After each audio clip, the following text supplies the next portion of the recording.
You're listening to The Gary Harris Show on Tide 100.9 in Tuscaloosa. Rain, the high 80. Thursday, breezy, rain much of the day, the high 74. I'm James Spann on the ABC 3340 Weather Center on Tide 100.9. The Gary Harris Show. UCM hosts Tider Insider TV, Crimson Tide Kickoff, play-by-play for Alabama sports, and sports director for WVUA 23. It's time for the Gary Harris Show on your home for Alabama sports. Tide 100.9 and streaming on the Tide 100.9 app. All right, here we go. Good morning, everybody. Welcome into the Gary Harris Show for this Tuesday, September 24, 2024. I'm your host, Gary Harris. Chase Brumfeld right there on the other side of the glass, manning the controls, taking your phone calls on the Pinnacle Park at North River Hotline at 205-342-9904. Really good show on tap for you today. We got a lot of stuff to get to. I'll run it all down for you here in just a moment. But first, I need to tell you, as always, this hour of the Gary Harris Show being brought to you by my good friends at Alabama Credit Union, your trusted partner for financial success. Embrace financial well-being with Alabama Credit Union. Find out more at alabamacu.com. It's the power of member-owned and not-for-profit Alabama Credit Union. Loans for real life. Some rules and restrictions do apply. See if you're eligible for membership. Then join today and feel good about your money and put a little extra change in your pocket. All right, the rundown for today, the Rocket Man, Drudy Armand, 977 ESPN Radio out of Huntsville, where he co-hosts Talking Ball weekday mornings from 7 to 9. He'll join us at 9:30. Then at 10:15, it's the Titans Report with Kayla Anderson from Ramon, Kayla, and Will, 104.5 FM in Nashville. Titans 0-3, and really, boy, this season has spiraled downhill in a hurry for the Titans as they go 0-3, and Will Levis, the quarterback, just not looking like the guy. And then Malik Willis, their former quarterback, came in and beat them on Sunday in Nashville. So that was really a unfortunate set of circumstances for the Tennessee Titans, but we'll visit with Kayla at 10:15. Also this morning, we've got a lot of bonus audio for you. Kirby Smart talking about coming home to Tuscaloosa. I say coming back home to some extent. He spent 9 years here on the Alabama staff, lived here. His kids were born here, and now he's returning for just the second time since he left. Of course, 2020, Georgia came in here during the COVID season, but that was a lot different. Alabama won that game as they've won most of the games against Georgia under Kirby Smart. He's just 1-5 against Alabama. We've got Kirby Smart. Also, we've got clips from Kalen DeBoer, from Kane Womack, from Nick Sheridan. So we got a lot to get to this morning here on the program. Couple of notes from Monday Night Football, a doubleheader on Monday Night Football. I don't know how I feel about that, to be honest with you, when you've got two games, going at the same time. But we had them last night, and we had one upset. The Washington Commanders, behind a huge game from Jalen Daniels, went into Cincinnati and beat the Bengals, which is really, I don't know. I just find that to be odd to some extent, and give the Commanders credit. Under first-year head coach Dan Quinn, the former Falcons head coach, they beat the Commanders last night. The Commanders beat the Bengals 38-33. Brian Robinson Jr., Alabama running back, Hillcrest running back, had a touchdown in that game. And then the Bills just absolutely annihilated the Jags. So the Bills move to 3-0. The Jags go to 0-3. The Bengals are 0-3. The Commanders are 2-1. Bengals lose at home to the Commanders. Bills beat the Jaguars 47-10. And the quarterback issues for the Jags right now. The multi-$100 million, $200, $300 million, whatever they're paying Trevor Lawrence, they go to 0-3, and he's struggling. Did bring in Matt Jones late in that game, but, that's because the issue was decided. 47-10, the final there. All right, we got phone calls already lined up this morning, so we're going to go ahead and just jump out and start taking some calls since we've got Roland over in Guntersville, and then we'll get to Bryce. Good morning, Roland. How are you? Hey, Gary. Hope you're having a good morning. Yes, sir. I was listening to Winston Berry's show with Tim Brando. It's got to be the biggest idiot in the country. How that man gets a job at a major network and don't know no more than he does about college football is amazing. Well, I didn't get to hear it. What were his talking points on his on his anti-Alabama slant. I'm sure he denied that it had anything to do with any kind of bias, and he was just being objective. And he denied. He said he goes, which I don't have no problem with. That's his opinion. That he goes from week to week. He might have a team 15 one week and 6 next week, and all that. It could change from week to week on how you play and all that. Like I say, that didn't bother me. And he went on and went up and them asked him who he thought win the game. He said Georgia, and that didn't bother me. Okay, you think Georgia, but to sit there and say that he's picking Georgia because they're the more talented team and a deeper team than Alabama, he's an idiot. I mean, I guarantee you take 100 coaches in the country right now and ask them which roster they'd rather have, they'd take Alabama.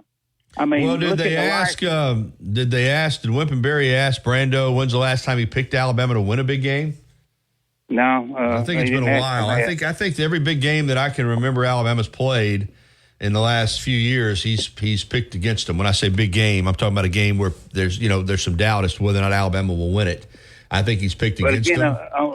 On the offense, I would take Alabama at every position. Well, listen, in fairness to him, there's a lot of people that would take Georgia talent too. That's why Georgia was picked preseason number 1 and picked to win the SEC and not Alabama. I mean, he's not the only one that feels that way now, Roland. There's a lot of people around the country that feel like Georgia's a better team than Alabama. If you look at the thing that come out, Alabama has the highest rated roster in the country. Well, I'm not saying that they don't, but I'm just telling you that there's a lot of people that share Tim Brando's opinion. I mean, that's why Georgia's favored over Alabama, not the other way around. And like I say, it don't bother me him picking Georgia. I mean, Georgia could very easily win the ball game. I mean, Alabama could lose a couple games. He picked Tennessee to beat Alabama. He's going to probably pick LSU to beat Alabama. I mean, like you said, he's going to keep picking them until they lose one. But the defense, you might give Georgia a little bit edge on defense. I don't know. But I like our defense. I think our defense is getting better and better. And as far as being deeper, I don't think it's deeper. I mean, I like our linebacker starting lineup. I like the backups that come in. I think our defensive line is getting better every week and is going to show out this week. Our defensive backs and stuff is young. Okay, I'll get that. But I don't think you'd find many people in the country who would take on offense any of their players over our players. I don't think anybody with a brain would take Milroe over their quarterback, and how that quarterback is projected to be a number 1 quarterback taken is beyond me. I mean, well, but that's again, Roland. That's where there's disagreement on opinion. I'm going to pick Alabama to win the game. I'll give my score tonight on Tider Insider TV. I like Alabama, but I will tell you this: there's a lot of people around the country that would pick Carson Beck over Jalen Milroe. That's just the reality of it. I'm not saying they're right or they're wrong, but you keep saying, how would you pick? Listen, we all see things through our prism, through our glasses. But I guarantee you, if you're talking to a Georgia fan this morning, all the things that you're saying about Alabama, he's going to tell you about Georgia. He's going to say, I wouldn't swap my offense for Alabama's offense. That's why you play the game, to decide it. But, there are opinions everywhere. But I'm just saying to you, and I'm with you, I think Alabama's going to win the football game. But there are a lot of people around the country that are going to pick Georgia to win this game. A lot of people. And, until they struggled against Kentucky, most people that I've heard were picking Georgia to come in here and win by 10 points or more. So the perception that you have is not the perception that everybody has. That's all that I'm saying. And I don't always agree with Digger, but he called in right before the show was over and talked about what an idiot Brando was. He didn't mention Texas, one of the best teams in the country, or one of the bigger wins. He mentioned, a big win by Tennessee over Oklahoma and all that, and how good Tennessee was, and all that, which they are good. I give them that. But like I say, he didn't mention Texas, and Texas is probably the best team in the country right now. Yeah, they're playing well. They're playing really, really, really well. But the great thing about it, Roland, is it's what I love about sports. All the conjecture, all the talk, we're going to decide it on the field Saturday night and at Saban Field. But Gary, all you go by is the rankings on the projected, recruiting basis. And Alabama's been number 1, 3 out of the last 5 years, and been number 2, I think, 1 year. And Georgia's had one number 1 class, I think, in that span. Yeah, but there's more to it than that. It's player retention, and honestly, if you looked at the upcoming NFL draft projections, I saw one the other day for the first round, and I thought I can't even remember who the player was, but there was only one Alabama. It was Milroe. There was only one Alabama player projected to go in the first round. So it's still a talented roster. I'm not going to deny that, but there's just a lot of different ways to look at a roster, and it's not just about recruiting classes. It's about how many players go in the portal, how many players leave. So listen, Alabama's got a very talented roster. Georgia's got a very talented roster. That's why they're two of the top 5 teams in the country. And we're going to play it on the field. But I'm just telling you that if you're saying, well, how's anybody going to pick Georgia? You're going to find out that there's going to be a lot of people that pick Georgia. That's all that I'm telling you. There are a lot of people around the country that are saying that it's why Georgia's ranked number 2 and Alabama's ranked number 4, and Georgia's favored in the game because a lot of people don't share your opinion, Roland. That's all that I'm telling you. So I'm just saying, though, that our running backs are better than their running backs. I understand what you're saying. That's your opinion. But that's not everybody's opinion. That's all that I'm saying. Everybody doesn't share your opinion, Roland. There's other people that are going to tell you that Georgia's players are better than Alabama's players. You understand what I'm saying? I do, but they're not. Okay. Well, then I hope you're right. I hope Alabama wins the game, believe me. So, but, you're saying something based on what you believe. It's no different than Tim Brando saying something based on what he believes. That's all that I'm saying. I mean, everyone can have an opinion, and I'm not getting on you, but I'm just saying there's a lot of people that don't share your opinion. But you say, well, because I believe it, I'm right. Well, maybe you are, maybe you're not. Just like anybody else. Like I said, they could get beat Saturday night very easily. Georgia's got a very good team. That's why they're, they recruited well and all that. But, Alabama don't have to take the back seat to Georgia. I mean, no, they don't. They certainly don't. I agree with you there 100%. Out on the field. And the perception that Georgia has passed Alabama, I don't agree with it either. I'm with you 100% on that. Alabama's beaten Kirby 5 out of 6. They've won 2 of the last 3 meetings between the 2 teams. Won the last 2 SEC championship games. The only one that Georgia won was the national championship. I'm with you there. No, I don't think Alabama takes a backseat to anybody. Well, all that I'm saying is there's a lot of people that believe Georgia will win this football game. But you know what? We'll find out on Saturday night, and it's going to be a heck of a game. That's why they play it on the field, That's exactly right, my friend. That's why we'll settle it. All the talk, all the discussion, it's great. All the opinions, all the going back and forth are fun, but we're going to get out there on the field, and they're going to settle it Saturday night, where it matters. And so, but I'm with you. I think Alabama's going to win the football game. I'll go ahead and say that. I'll make my score tonight on Tider Insider TV, my score prediction. But I think, I picked Alabama to win. As you know, you listen to my show every day. You're a great listener. I picked Alabama to win the SEC before the season started. I didn't pick Georgia. I didn't pick Texas. In fact, I picked Alabama and Texas in the SEC championship game. And I'm going to stay with that. And for Alabama to do that, they really need to win this game on Saturday night. So I believe they're going to win it too, Roland. And you never know. But, right now, and this is my opinion, but right now I worry more about Tennessee than do Georgia. Well, Tennessee's good. Yeah, I'm concerned about that game too, man. But that's a great thing about the SEC. You just gotta go week to week, my friend. You gotta line up, be ready to play every week. But Tennessee's really looking good. They are. Hey, thank you, Roland. Great call, buddy. Can I say something else? Yes, sir. Did you hear what Hugh Freeze said last night? I did. We're going to play it. We're going to play it in a little bit. In fact, okay. we're going to play the clip. Yes, sir. He totally disrespected Arkansas and Cal for that matter. When soon as somebody says that they don't want to offend someone, they're about to offend someone. All right, let's go ahead and get, we'll tell you what, Bryce, you hold, man. We need to hit our break so we stay on time. Bryce, you stay on hold. We'll get to you on the other side. Also, we've got the Hugh Freeze clip. You'll find out exactly what we're talking about. In fact, we'll go ahead and play that probably in the next segment because he stirred up some people. He stirred the pot last night. And a lot of people, not just Auburn fans who are trying to defend him, but other fan bases too are like, man, what are you talking about? We'll have that for you. We'll get to Bryce on the other side as well. This is the Gary Harris Show on Tide 100.9 FM and 1230 AM WTBC, your home for Alabama sports.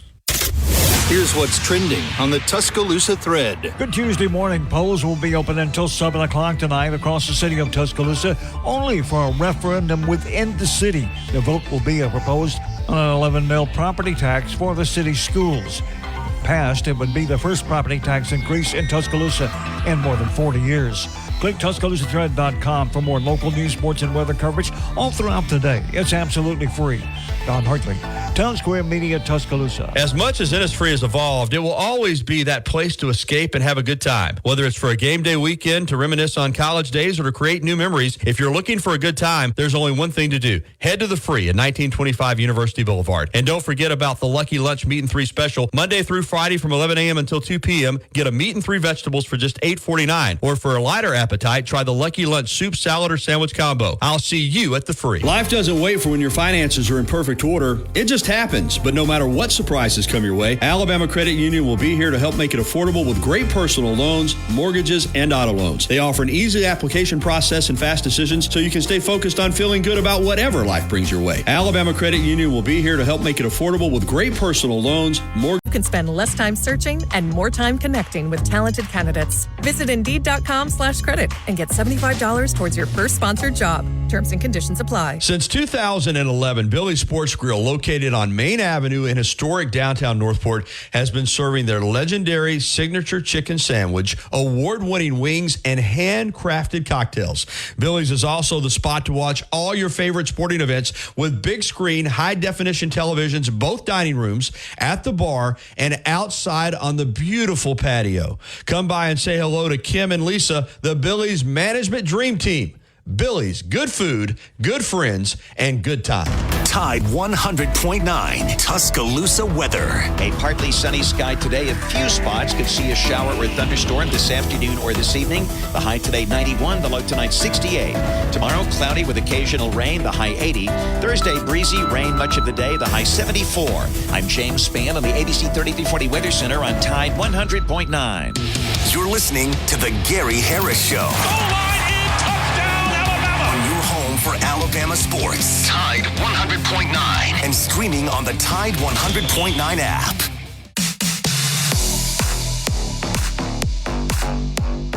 Nine, 20 minutes after the hour, 9 o'clock. Let's jump back out on the Pinnacle Park at North River Hotline, and that's where we find our pal Bryce. Good morning, Bryce. Good morning. Well, Brando and Hugh Freeze, I'm going to put him in a category, and not everybody's going to agree with me. They are what we call has-been. Their time has passed them by on what they do. I never think Freeze will ever get to where he was.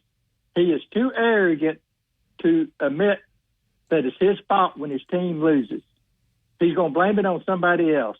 And I don't like people like that won't be accountable for what they do, his job. They're paying him a lot of money to win games, and he ain't winning any.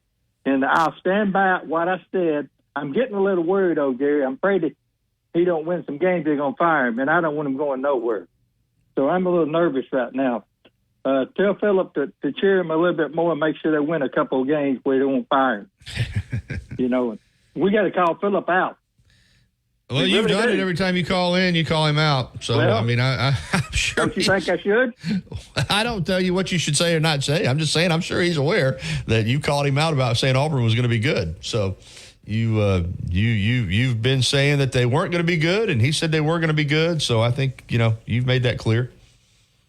Well, I picked them last week to lose. You did? I was the only one that did it. Listen, I think you probably. And the week before. I'm mad, Bryce. I'm just going you tell me if I'm wrong, but I kind of got a feeling that every time Auburn's ever played, you've picked them to lose. I just can't imagine that you've ever picked them to win. Well, I mean, and people are going to not like when I say this.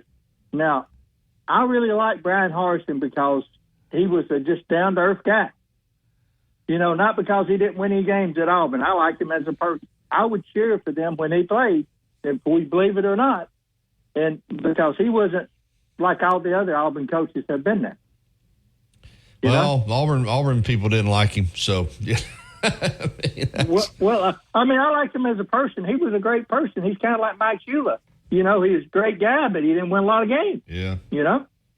But Philip, he needs. Hey, I'm getting nervous telling Philip. I'm thinking my prediction was a little high. I hope it wasn't. I'm going to pick them this week to lose to Oklahoma because Oklahoma's going to be mad. Yeah, and Auburn's not going to be mad. I'm going to start rooting for them. You said Oklahoma's going to be mad, but Auburn's not going to be mad?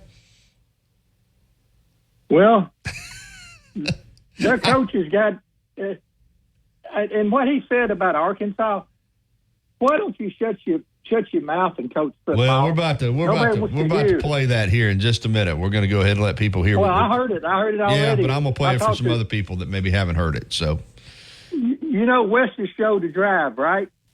Yeah, I'm familiar with it. Last week they picked them to lose, and the week before, a couple weeks before, I picked them Cal to beat them. Everybody thought I was crazy. They wanted to come get a straight jacket.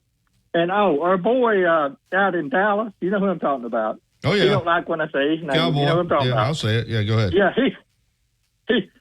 me and him got a little wager on this week's game. He thought Auburn's going to beat Oklahoma. I said okay, but hey, I'm going to bet against Hugh Freeze, and I'm going to come out a winner at the end of the year. All right, brother. But I'm going to start rooting for him after Oklahoma. I hear you. I'm going to get nervous and think I don't want him going nowhere. Well, I don't think they're going to let him go. I think they've paid so many coaches to let him go that they got to pay Harsin. I think they're still paying Malzahn. They had to pay Chiswick when they let him go. So I think they're going to stay with you at least a little while longer, regardless of what happens. You think they're paying Turbertville still?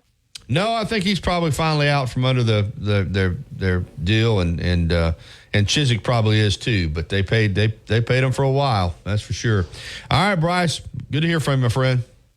That place ought to be nuts Saturday with Trump down there. Oh, it's going to be it's going to be nuts whether he's here or not. I mean, it's going to be crazy. Well, that's what I'm saying. But then that just adds to it. It may be more difficult to navigate for fans. I want to say one more thing. Tomorrow, Larry will be on, right? Yeah, he will be. Just so happens I'm free and I'm off tomorrow too. I can talk to Larry because I look forward to that conversation with you and Larry every day about the music. Yeah, well, call us. He'll be on tomorrow morning at 10:30 Central, Bryce. All right, thanks. I appreciate you letting me talk. Yeah. But Philip, give us a call. Let us know. All right, Philip. Bryce has called you out. Give us a call. Let everybody know what you think about Auburn. Thank you, Bryce. All right, let's get to that audio. Auburn head coach Hugh Freeze last night appearing on the Coach's Show, the Tiger Talk show. Basically was talking about his team's loss to Arkansas, and he also said about Cal. But he I'm instead of reading the quote, I'm gonna let him play it. But he's as soon as somebody says they mean no offense, they know they're about to offend somebody. Here's Hugh Freeze last night on the Tigers' 2 losses this season. And those are the truths of the game. And and it's the truth for me too. I'm not, because we've got to get them to where the winning ways are happening on those critical downs. I mean no offense whatsoever to Arkansas or to Cal. I love Sam Pittman. I hope he wins the rest of his games. But I'm telling you, the hard truth is we play them 9 more times, we beat them 9 times. And that's what's hard to take. And it's hard for our fans, I'm sure, and it's certainly hard for us. And you have 460-something yards, and we only had 50-something plays of offense because we turned it over 5 times. And it's just it's frustrating. Okay, there's a couple of things there that I want to talk about. Number one, I've always said, and I'm not a coach, but you got to beat them when you play them. And what I mean by that is, it's like I've always heard fans say, team plays a lesser team, and you'll hear fans say, well, they couldn't have beat so-and-so today. Couldn't have beat so-and-so. Well, what's it matter? You got to beat who you play. And the good coaches, the ones that have extended success, and Alabama's had their share, just in the last 40 years, to have Coach Bryant, Coach Stallings, and Coach Saban all win national championships. And Coach Stallings only won 1, but he won 70 games in 7 years when they were only playing, 11 games a year for a great portion of that. And the reason they did that was they didn't take anybody for granted, and they all they were focused on was winning the game they were playing. Not looking ahead, not worrying about what happened in the past. You got to beat who you play that weekend, and Coach Stallings is probably the best at that as far as, if you don't think these games are important, just lose one of them.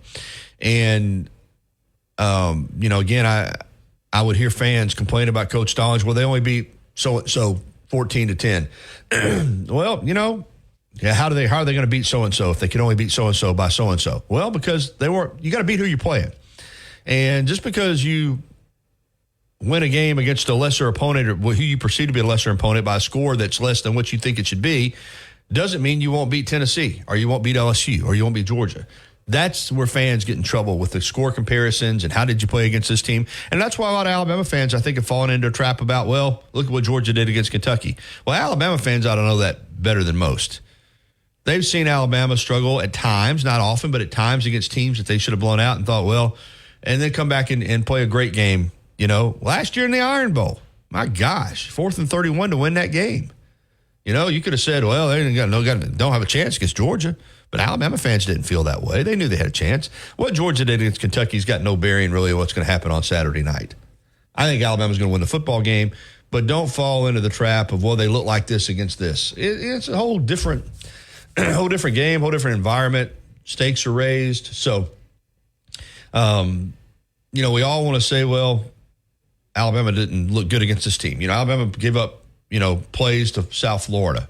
Well, they went to Wisconsin and they played great. So we'll see what happens on Saturday night. But many Tuscaloosa customers are searching online for your type of business. It's quick, easy, and free. Visit mylocalcustomers.com. That's mylocalcustomers.com. 365, 24/7. You'll find road and utility crews, tow trucks, law enforcement, and first responders working along Alabama's roadway. We're making improvements and helping our communities stay connected. We're working hard to make sure you're safe on the road. Now we need your help to make sure we're safe too. Alabama's move over law requires you to move over a lane when you see flashing lights on the roadside. And if you can't safely move over, please slow down. Visit DriveSafeAlabama.org, brought to you by the Alabama Department of Transportation, Alabama Broadcasters Association, and this station. Did you miss any episode on Tide 100.9? Don't worry. All of our shows can be found on Spotify and Apple Music and on demand on the Tide 100.9 app.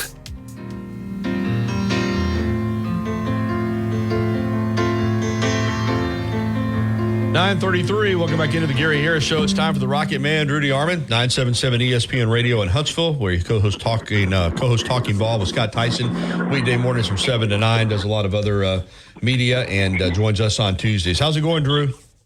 Good, Gary. How are you? Let's dive right in. Alabama, Georgia, finally going to get it on at Saban Field at Bryant-Denny Stadium on Saturday night. Going to be celebrities here, former President Trump. It's got all the hoopla that a game like this deserves, but at the same time, it is a football game, and it's going to be decided between the lines. What's your perspective on what we're going to see Saturday night? Well, I mean, I just think it's going to be a clash of titans. I think certainly the most of the pub is going to be Alabama's offense against Georgia's defense, and Georgia hasn't given up an offensive touchdown, and Alabama has been one of the more explosive offenses in college football. But I think, honestly, the underlying factors will be, can Alabama's defensive line, swap paint with Georgia for 4 quarters, and can they generate turnovers? They got a big one last year that, helped decide the game against Carson Beck. And then Georgia has been good offensively. I wouldn't say great, but what can they do against this Alabama defense? It's a completely new scheme. Against Kane Womack and what they're trying to do.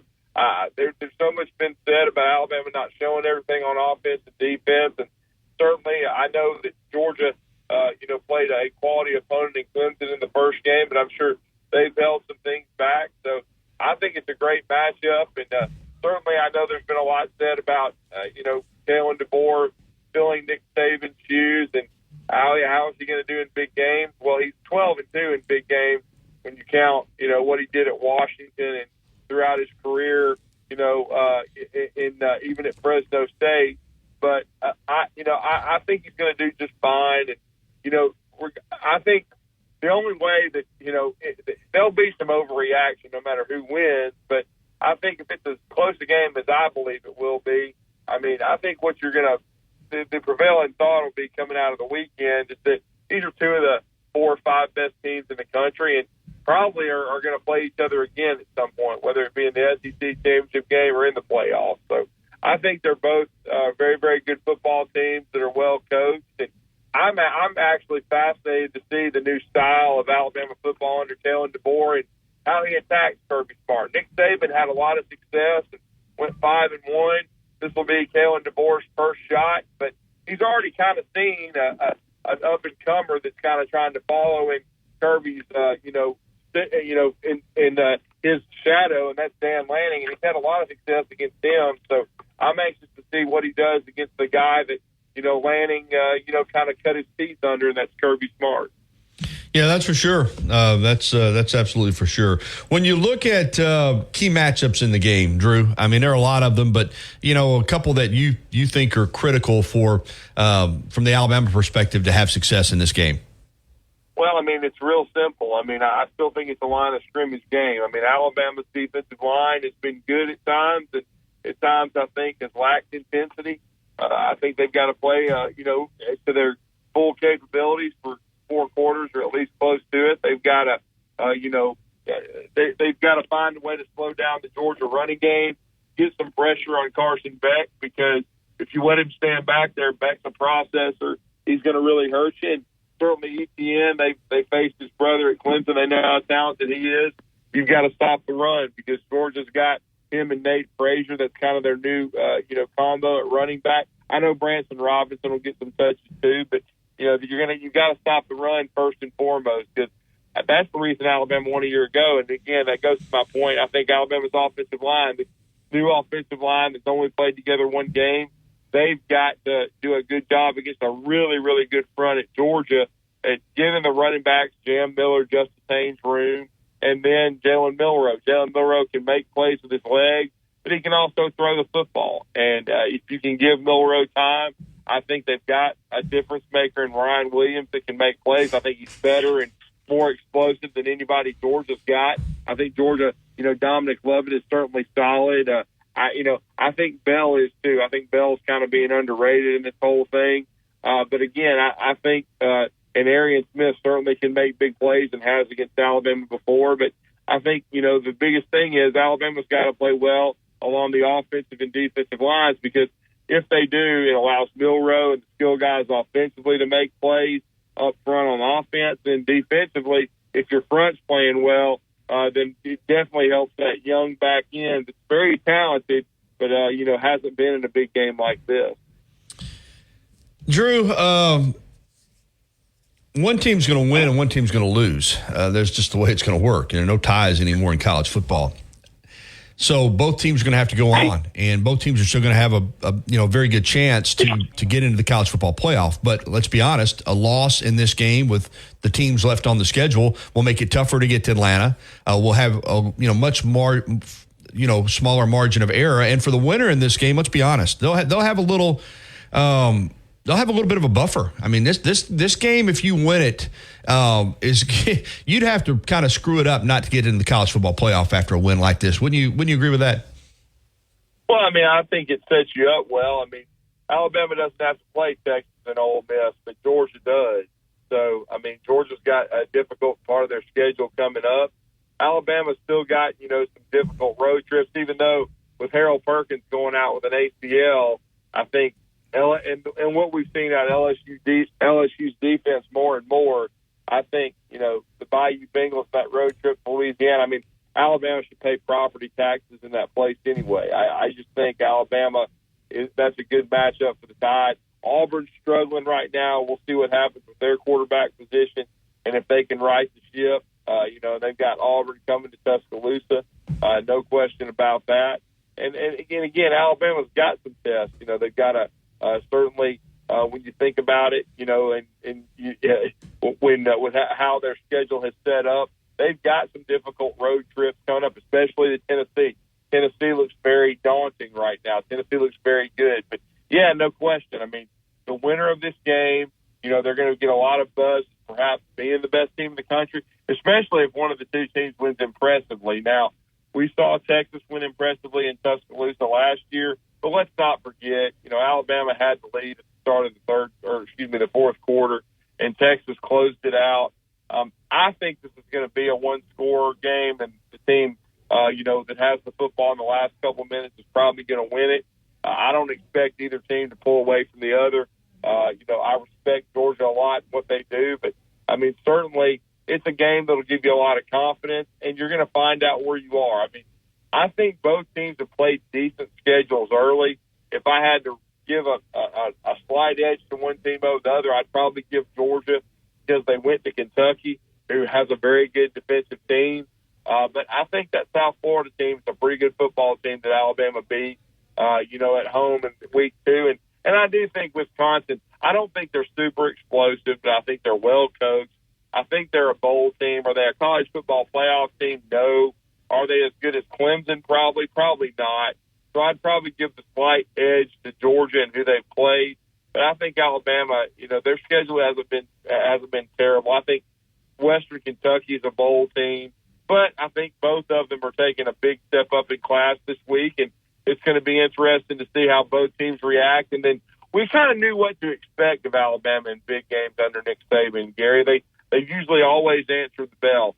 It seems as though they've done that under Kalen DeBoer, because we were talking about it on Talking Ball this morning, and these big time what they call measuring stick matchups. DeBoer lost his first one and then ripped off 12 in a row before losing certainly in the national championship game to Michigan. So he's done a good job in big games. I'm anxious to see how he has this Alabama team prepared. Quarterback play, and these are different quarterbacks, but they're both very talented. Both, some people say Carson Beck will be the number 1 overall pick in the draft, and I see where Milroe is on the board as a first rounder in some of the mock drafts. They're different types of players, but there's no doubt they're both the leaders of their team and of their offenses. Do you give one or the other the edge in this game? Well, I don't know.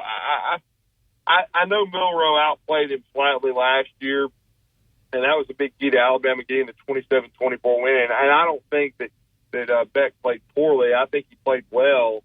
I think I would give Milroe a slight edge because he's got Ryan Williams and he's got Jeremy Bernard. But see, that's one of the fascinating things about this matchup, Gary. If you look at the primary weapons for both quarterbacks, there's been so much change. I mean, Georgia had Ladd McConkey, though he wasn't completely healthy. Brock Bowers, same deal, but they had both of them on the field. They had Ra Thomas, who's no longer with the team. He's not there anymore. They had, Juwan Thomas and Kendall Milton. They're no longer on the squad for Georgia. So it's just really interesting that now you have ETN. You've got Nate Frazier for Georgia. For Alabama, Dan Miller was on the field, but you've got now, and Justice Haynes was on the team, but now they're playing a much bigger role. Alabama's got, their top 2 receivers right now, and Bernard and Williams weren't on the team. There was a lot of these pieces. Even the guy that made the play last week, Josh Cuevas, he was at Washington. So many of the skill guys and the weapons are different. Arian Smith is still there for the Dogs, and so is Dominic Lovett. But they weren't playing as bigger roles. So guys have grown into bigger roles, and new pieces have been brought in. Alabama played against ETN when he was at Florida, but they haven't seen him with Georgia. So I just think when I look at the weapons and I look at Alabama's offensive line, it's only one game to build it on, but I like Alabama's offensive line a lot. I think this is the group that they've been wanting to see. I like Alabama's running back position. I think it's more explosive than it was last year with Roydell Williams, Jace McClellan. And then I think Ryan Williams is the best receiver on the field on either side. So, and then Jeremy Bernard is starting to come into his own. And then under the radar guys like, Kobe Prentice, even a Kendrick Law. I just really like Alabama's weapons, C.J. Dupree. I think they're a little bit better than Georgia's from what I've seen. And so if I had to pick a quarterback and an offense, I would pick Alabama. But I know this, that Georgia defense they're facing is going to be far and away the best they've seen all year. So what do you come up with when you project a winner here? Who do you like? I think it's going to be a game. I saw where the over-under was around 50, Gary, 49.5 yesterday. I think I would go under that. I don't think it's going to be a super high-scoring game. Now, I've got people that have messaged us on the show and everything that they think Alabama's going to make some explosive plays and score a lot of points. I just haven't seen a team score a lot of points against Georgia. So I think if you can get to the mid-20s, you've got a pretty good shot. But I think because I think both of these quarterbacks are two of probably the top 8-10 in college football. I've got Alabama winning 24-20 and making one more play, maybe potentially a Ryan Williams or even an under-the-radar guy like a Kobe Prentice, like I just mentioned, or a Kendrick Law, even a Emmanuel Henderson. I got somebody making a play for Jalen Milroe, and Alabama, pulling it out in the last 2 minutes, 24-20. I think Bama fans will take it for sure. What about on the recruiting front? Going to be a big visit weekend for Alabama football. Some of the top prospects in the country will be here for this game. Any one to keep an eye on? Well, I mean, I just think, you knew a lot of great players and a lot of committed guys were going to come here. But I'll be honest with you, the thing I'm going to be keeping the closest eye on is not really even for football. It's going to be for hoops. And that's A.J. Dibanista from the number one player in the country who's slated to visit Alabama. He's been at North Carolina, last weekend. I know that was played up quite a bit. We saw Alabama get the second piece of the 25 class with London Jemison, the combo forward. From Hartford, Connecticut. I think he's got a tough kid. It's a winner that can guard 4 spots. He can shoot the basketball with ease. And then I think he does intangible things, rebound the ball well, plays with a very high IQ.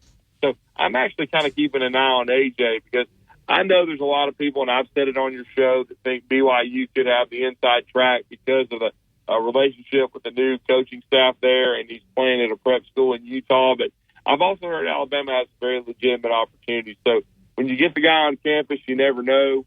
Alabama's got, 2 commitments from Amari Allen and certainly from London Jemison. I know they're squarely in the mix for Davion Hannah. I know Missouri's kind of trying to make a run at him, but I think Alabama's still being there very strong. So anytime you've got the number one player in the country that, Preston Murphy's known about for a long time, been recruiting, I mean, you got a good shot. Preston Murphy's one of the best in the business, and it'll be a who's who for football. The interesting part is Alabama, you can sign it. There's not really a limit anymore, but you would still think there'd only be 5 or 6 spots, and they'd save some for the transfer portal. But with Auburn's struggles, I saw this week that Antoine Fagans, it's not this weekend, but he's certainly going to schedule an official visit in October to come to Alabama. And that's how this recruiting landscape changes. A lot of these schools, Billy Napier right now struggling, he starts to struggle, and the coaches can either play their way on the hot seat or, even be dismissed. And so it can change the landscape greatly. But there's no doubt that Alabama's going to get a lot of talent on campus. And a lot of it, you'll be watching the 26 and the 27 classes as well to see younger guys that they're building relationships with for the future that'll show up on campus in Tuscaloosa on Saturday. Lastly, Drew, your reaction to Hugh Freeze's comments last night. And as soon as somebody says, I mean no offense, that they know they're about to offend somebody. But he said, I mean no offense whatsoever to Arkansas or Cal. I played it just a little earlier. He basically said, we play Arkansas 9 more times, we beat them 9 times. Of course, I always would argue you got to beat them when you play them, and they didn't. But that's just that's an odd comment for a head football coach to make to me. It's very disrespectful as well. How did you take it? Well, I just took it as being narcissistic, and and Hugh is a good football coach, but when you heard his comments after the game, and he talked about trying to find a quarterback not to throw it to the other team, and running backs to hold on to the ball. I mean, he's basically saying the players have to execute, and they do. There's no question about that. But he says all that, and then later on he'll say, but we've got to coach these guys better. Well, that is on your staff. And the thing about it is, if you're leading the nation in turnovers, here's where it's on Hugh Freeze to me, because he is doing a good job recruiting. Auburn is getting more talented, but the quarterback room is completely on him, because he flipped Hank Brown, took Hank Brown with him from Liberty, and had recruited him while he was at Lipscomb Academy. He decided to keep Holden Gariner, who had been recruited by the previous staff. He recruited Walker White, who is not ready yet, needs a redshirt year from Little Rock, Arkansas. And he brought in Peyton Thorne from the transfer portal. I personally think Thorne is their best chance to win right now. I thought he played pretty good football and was kind of getting a raw deal the second half. I thought the interception that was thrown was Cam Coleman needs to stop gator arming. I know his shoulder's injured or blah, blah, blah. But you got to learn, especially in this NIL era, you got to play hurt. Now, not injured, but learn how to play hurt and make plays. And we haven't seen Cam Coleman have a breakout. Maybe he does against Oklahoma because they certainly need it. But, I just thought really when you see Bo Wallace, his former QB, kind of calling Hugh Freeze out on social media, he's doing it because of what Freeze said right after the game, and he kind of doubled down on it during Tiger Talk. And, again, my point is this. I know they won very impressively. I think it was 49-10 at Arkansas last year. But, Arkansas won the game this year, played from out front the entire contest. And next year, you got to go to Arkansas. So you don't think that's not going to be bulletin board material for that coaching staff? So to me, you need to win a game, and they're going to have a hard time. Oklahoma is a really good defensive team. I'm going to be really interested to see which one of these two squads can figure things out at quarterback. But I will say this, I watched both games, and I thought Auburn's defense played well, but I didn't think it was as good as Oklahoma's. Right. Great stuff, Drew, and you can let the listeners know how they can track you. Yeah, they can connect with me at Drew D 977 ESPN. Also, our station at 977 ESPN. Scott Tyson and I bring you Talking Ball Monday through Friday, 7 to 9 a.m. on ESPN 97.7 The Zone. And all of our content, if you missed it, is on our SoundCloud page, 97.7 The Zone, ESPN, and also ESPN977.com. But we always enjoy being on the Gary Harris Show on Tide 100.9, man. We appreciate it. Thank you, Drew. All right, it's 9:52. We'll take our final time out of this hour and come back and wrap up hour number one and get you ready for a big hour number two right here on the Gary Harris Show on Tide 100.9 FM and 1230 AM WTBC. Your home for Alabama sports. Weekday mornings at 6 a.m. The Martin Houston Show. Join Martin and Xavier on the Martin Houston Show, powered by Box Eye Care, for a Wednesday edition of the program. It's a Wild Card Wednesday. We love to add you to the conversation on the Empowerment Strategy and Solutions hotline at 205-342-9904. We'll continue to talk all things dogs. We'll look at what's the keys to victory. We'll look at the strengths and the weaknesses of these two programs. It's the biggest game of the year, and you don't want to miss it on the Martin Houston Show, powered by Box Eye Care. Catch the Martin Houston Show from 6 to 7 weekday mornings on Tide 100.9. Tuscaloosa's Old Colony Golf Course is an 18-hole championship layout designed by 1976 U.S. Open champion Jerry Pate. Director of Golf John Gray and fitting specialist Bob Montgomery are PGA certified. Mike Shivitz is the head professional and director of the Tuscaloosa Junior Golf Program. Call today to secure a tee time at the Tuscaloosa Championship Golf Course. Everyone can play. 205-562-3201. Old Colony is operated by Para. If you haven't already, you've got to try Tuscaloosa's unique breakfast, brunch, and lunch concept. Brick and Spoon, downtown Tuscaloosa, Timerson Square. It's fresh food with a Cajun flair featuring a full bar with build-your-own Bloody Marys and mimosas. Open daily, 7 a.m. until 2 p.m. Available for after-hours events, rehearsal dinners, receptions, and birthdays. They offer brunch and lunch catering. Call Brick and Spoon at 205-345-5551 for more information. Los Tarascos has been serving Mexican favorites like burritos, fajitas, and quesadillas since 1999. Their new location is at 4100 Owen Parkway in Northport. And, of course, you can find Los Tarascos in Tuscaloosa at 110 Skyland Boulevard. The bar areas feature big screen television so you can enjoy your favorite sporting events. Los Tarascos features daily happy hour. Get 15% off a set of BrakeBest Select, Select Pro, or Import Direct brake pads and 2 rotors now at O'Reilly Auto Parts. O'Reilly Auto Parts. Discover better living at First and Main. Visit firstandmaincondos.com or call 205-657-7465. Mention you heard about us on the radio and receive 1 month free rent. Tide 100.9 Tuscaloosa weather. A partly sunny sky today. A few spots could see a shower or thunderstorm this afternoon or this evening. The high today 91, the low tonight 68. Tomorrow cloudy with occasional rain, the high 80. Thursday breezy, rain much of the day, the high 74. I'm James Spann on the ABC 3340 Weather Center on Tide 100.9. Covering University of Alabama sports, as well as the national and local scene as well. The Gary Harris Show, only on Tide 100.9 and streaming on the Tide 100.9 app. All right, before we wrap it up, the YMCA still has that 10% off personal training through the end of September, so you got about another week. Bennett Elmore, Riley Strickland, Michael Johnson, all certified trainers with different areas of expertise. Personal training, if you're struggling with your workouts, if you're struggling to lose weight, if you're struggling to reach your fitness goals, really might be the way to go. And the YMCA has it, and they have great, great trainers with, again, Single sessions or duo sessions, 10% off all personal training packages this month. That's at the YMCA of Tuscaloosa, 2300 13th Street downtown. All right, we'll be back with the second hour. This hour has been presented by Alabama Credit Union, member-owned and not-for-profit. It's just a better way of banking. Hour number 2 is on the way. When you think about businesses that are selling through the roof, like Aloe or Allbirds or Skims, sure, you think about a great product, a cool brand, and brilliant marketing. But an often overlooked secret is actually the businesses behind the business, making selling simple. For millions of businesses, that business is Shopify. Nobody does selling better than Shopify, home of the #1 checkout on the planet. And the not-so-secret secret? With Shop Pay that boosts conversions up to 50%, meaning way less carts going abandoned and way more sales going.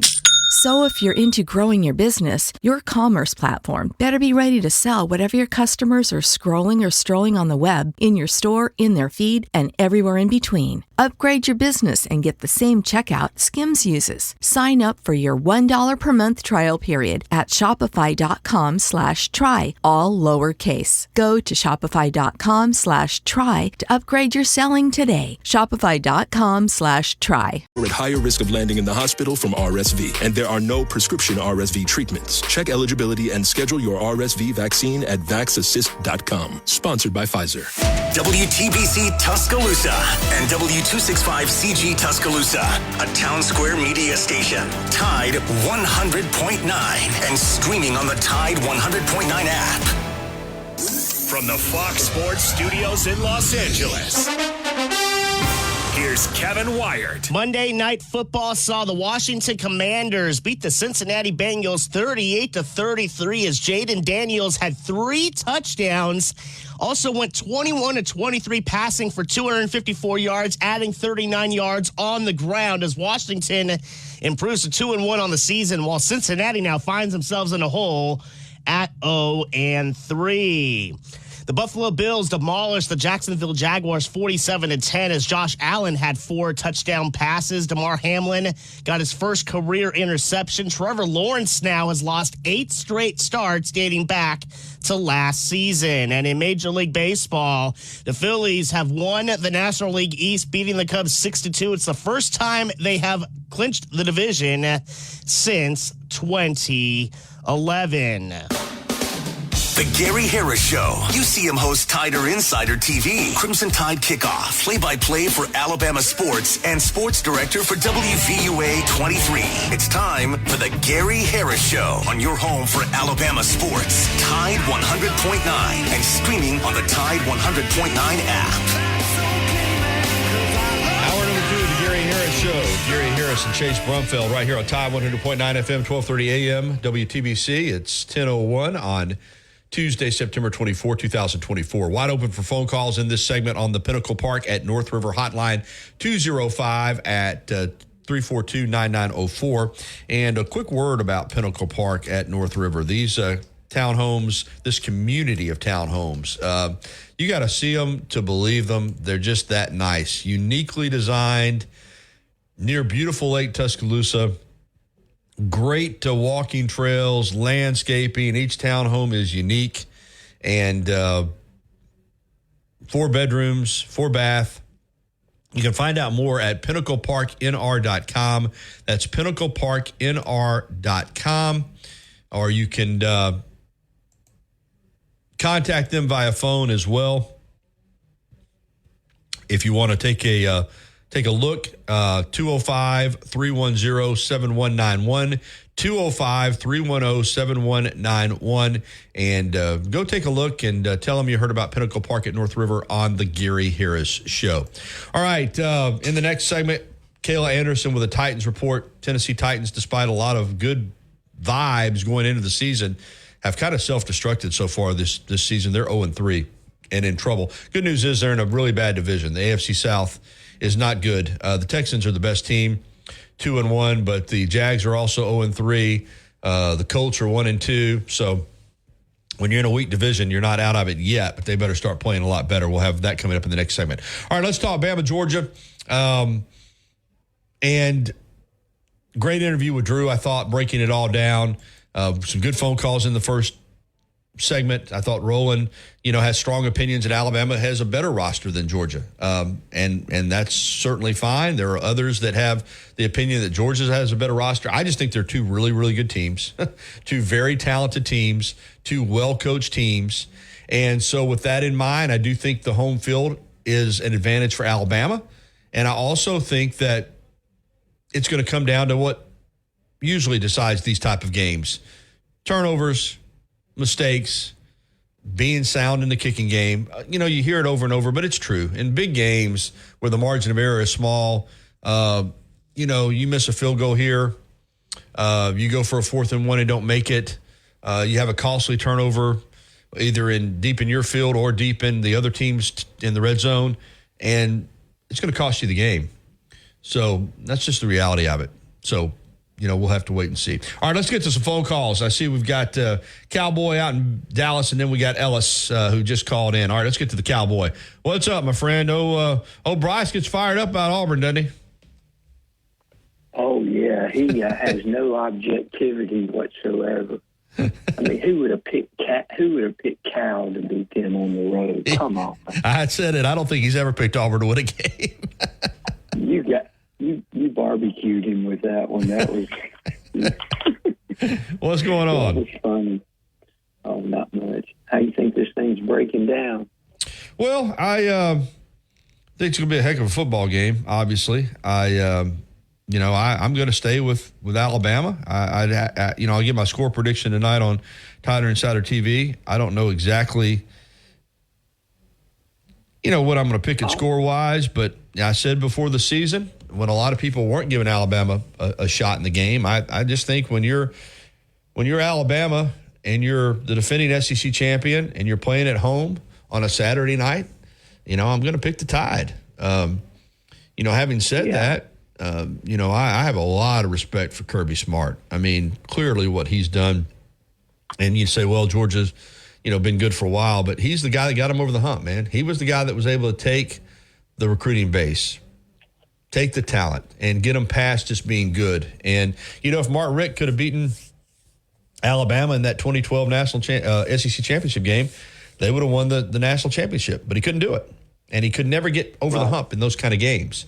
And Kirby's been able to do it for the most part. I mean, Alabama has been his kryptonite. I mean, he's got the one great win over Alabama for a national title, but outside of that, hasn't been able to do anything with them. But I have a lot of respect for him, and I know he'll have them ready to play.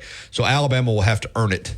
There's no doubt. Georgia's not going to give them anything, but I think Alabama will earn it. I think Alabama's going to go out there, and I think Kalen DeBoer is going to make a statement that he is a guy that can do what a lot of coaches can't do, and that's follow a legend, follow a great coach, and continue to have success. So I'm rolling with the Tide. I got you. I detected a little wavering in Drew's comments, but I think the difference here may. Why are you whispering, by the way? I'm in the office. Okay, I got you. Okay, just asking. Yeah, go ahead.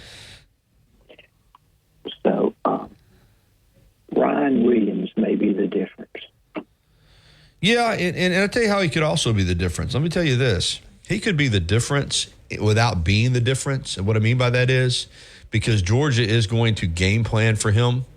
And I think that's going to open up some possibilities for Law, for Bernard, for Prentice, for Emmanuel Henderson, those kind of guys. And then, the thing about defensive coaching, really offensive coaching too, but more defensive coaching, because I think defensive coaching is reaction more than anything else. You react to what you see on film.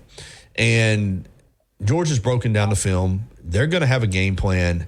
And when an offense has something on film, odds are they're going to try to show you something that you haven't seen and make you adjust to it.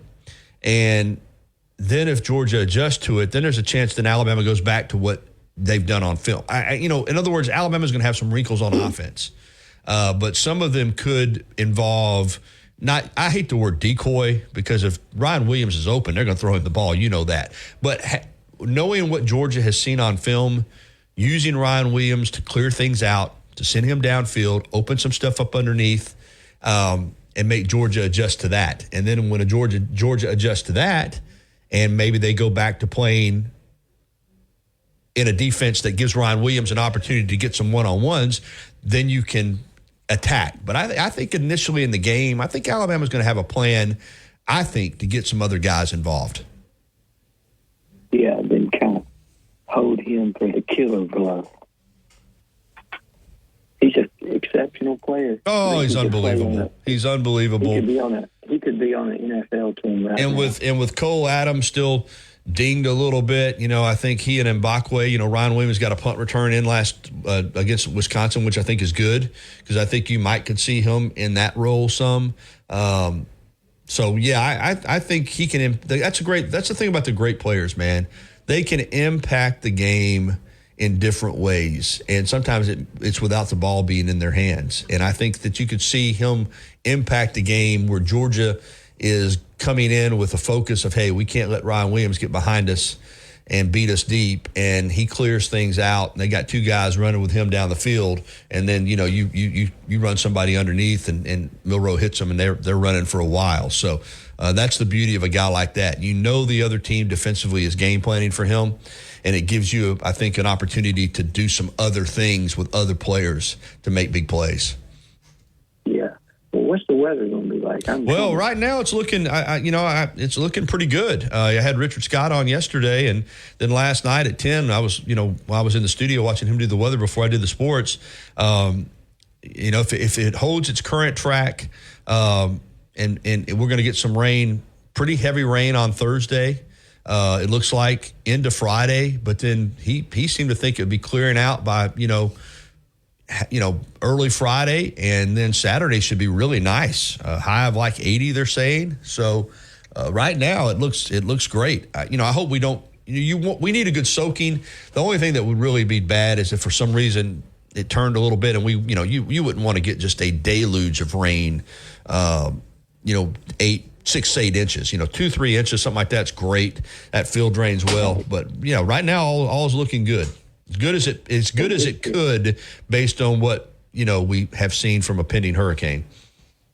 Well, good deal. Well, take care, and we'll see what happens on the plane Saturday. But I don't see them losing 3 of these 5 home games. It was gimmies, do you? Well, I wouldn't have before the season. I mean, I thought they had a chance to go 5-0. I really did. When you open up with 5 home games, and none of these teams that they're playing are great teams. I mean, Cal, Arkansas, Oklahoma, Oklahoma's probably the best team on paper that they've played, and they've already lost to Cal and Arkansas. But, Auburn will be ready to go Saturday because, having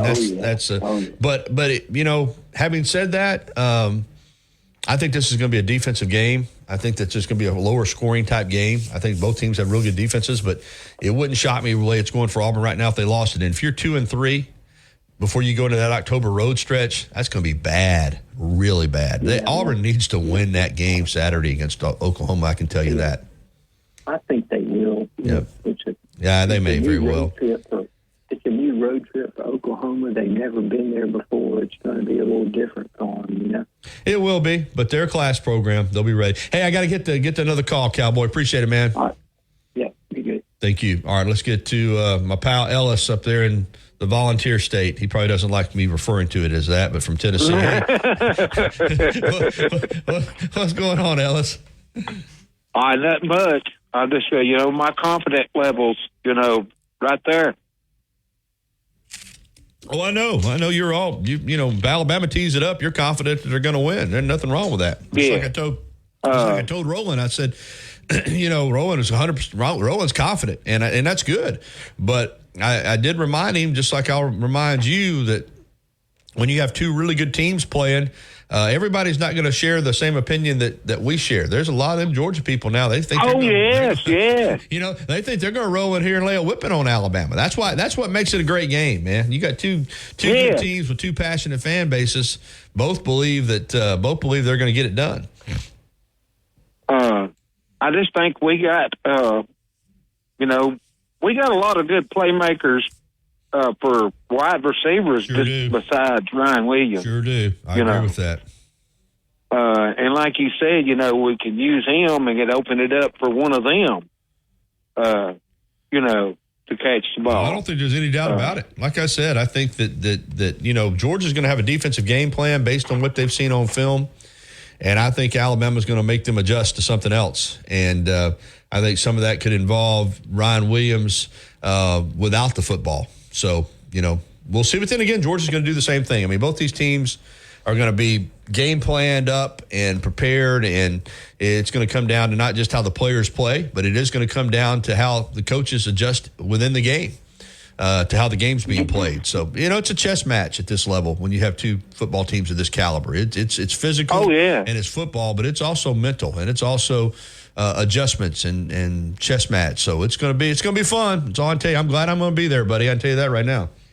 Oh yeah, I'm going to be there. I'll be there for sure. And then they got to worry about Jalen Milroe too to tuck it and take off running. It's like Kirby. They got to worry about that too. On top of that, like Kirby said yesterday. When you're game planning for Jalen Milroe, you don't know for sure what the best thing is to do. Whether to play coverage or not play coverage, or if you're in man to man and he all scripted plays, he can just kill you. So yeah, Jalen's a dynamic football player. Kirby's worried about him for sure. All right, Ellis. I love my quarterback, and but I was gonna go. Can I go ahead and give him my score? Yeah, sure. 35-21. I'd take that right now. I'd take Bama 35. If Bama can get to 35, they will have played a good offensive football game. I'll tell you that, because Georgia's good on defense. Hey, thank you, Ellis. Yeah. Roll Tide. All right, we got to get to the timeout. When we come back on the other side, we are going to visit with Kayla Anderson on the Tennessee Titans. And Titans are 0-3 and in some trouble. We'll have that report coming up. Real quickly, I want to mention, too, lunch is right around the corner. I always like to promote my different lunch places. Today, I'm going to promote Brick and Spoon downtown at Timberson Square. Breakfast, brunch, and lunch. Outstanding atmosphere. Beautiful downtown location there. Giving you 100% satisfaction and appointments set around your schedule. Give us a call for all your steam cleaning needs. 205-553-9460. Houston Hydro Steam. Quality work you can stand on. Want to jump into any of the shows? Call Tide 100.9 right now at 205-342-9904. Will somebody answer that damn phone? That's 205-342-9904.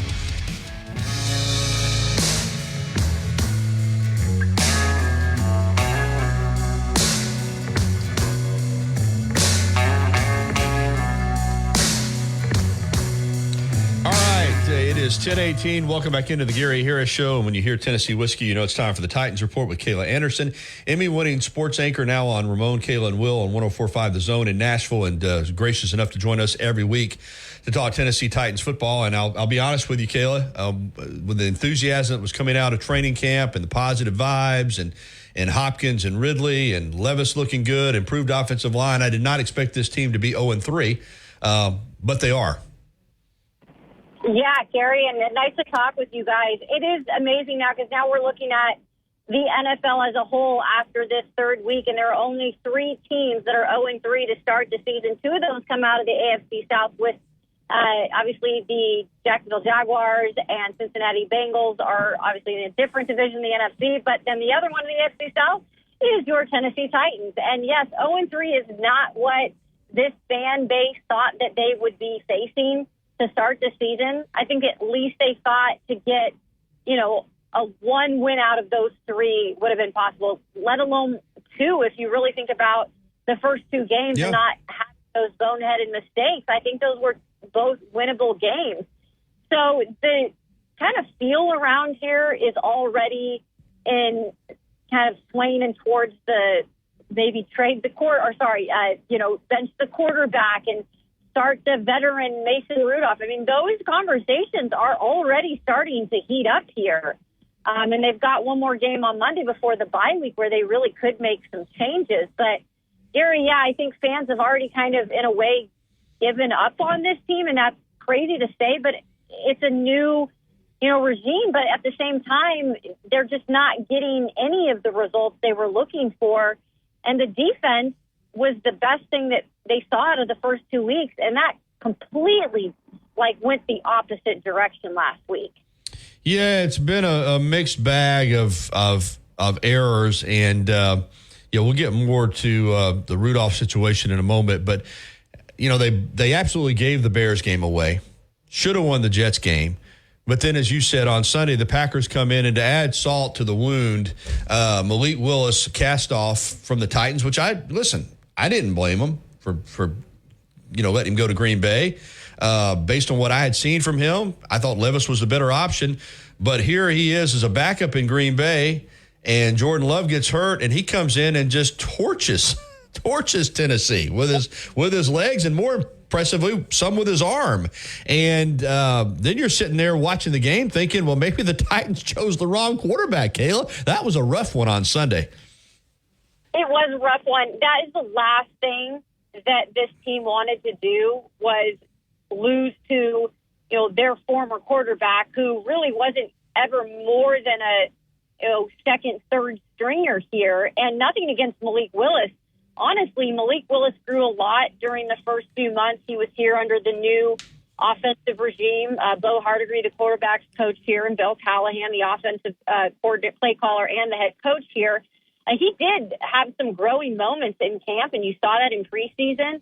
And so I think Green Bay saw that and said, you know what, this is the type of play that fits more in a system like ours, and we can actually benefit from him. And having Matt LaFleur as a play caller, he is a really good head coach and offensive mind. Mm-hmm. I think his creativity has also been seen just through the first couple of games that he's had to use Malik Willis. I think it just honestly was a really good fit for Malik, which we've talked about so many times down here. I just don't think he ever fit the offense down here.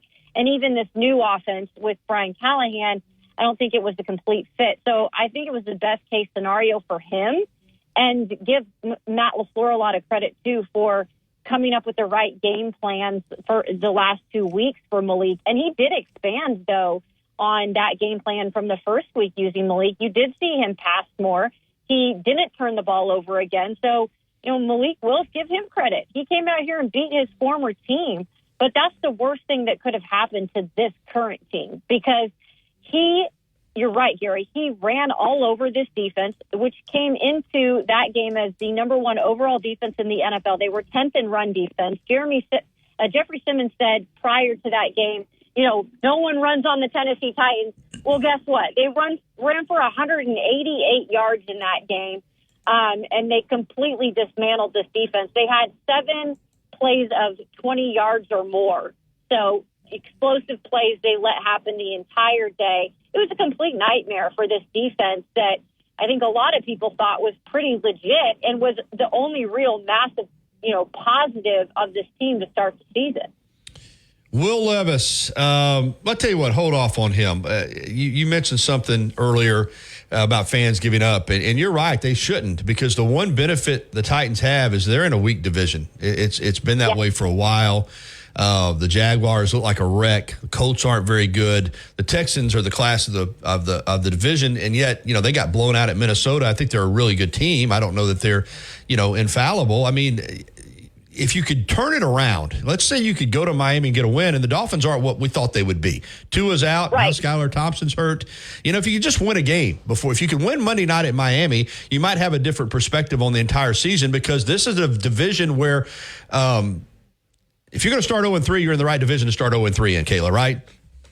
You are, Gary, absolutely. And last night, I think, just proved it more, because you're right. The Jags looked awful. And Trevor Lawrence, let's remember this. He was a first overall pick by the Jacksonville Jaguars. He was predicted to be a generational talent at quarterback, and he has really not lived up to the hype. And I know there's been things around him with the coaching changes and the offensive changes, but they've also, tried to bring in talent there.